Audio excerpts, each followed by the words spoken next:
ati nukora cyane mu buzima uzagera ku bintu bihambaye, hanyuma numara kubigeraho upfe.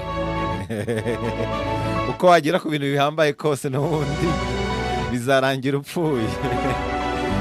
Bimeze nka bya bindi bavuga ngo nunywa amazi ahagije, ukarya imboga n'imbuto rwose zihagije, ukirinda inzoga, ukaruhuka cyane, ugakora ka siporo, ngo n'ubundi uzapfa. Ngo nukora cyane mu buzima uzagera ku bintu bihambaye, hanyuma numara kubigeraho upfe. Akenshi amagambo nk'aya aba agamije gukangura abantu kwiruka ku by'isi nk'aho tuzabaho iteka ryose. Ni icyago gikomeye cyane cyateye mwene muntu.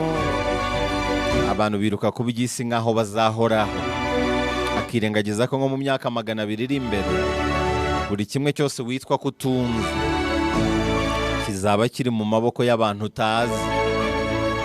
Nk'uko utazirikana abakurambere bawe, ntabwo wibuka sogokuruza wawe, wasanga nta n'ifoto ye ufite, ni nako nawe ubuvivure bwawe bizaba bimeze, nta muntu uzaba ukwibuka. Imyaka 200 iri imbere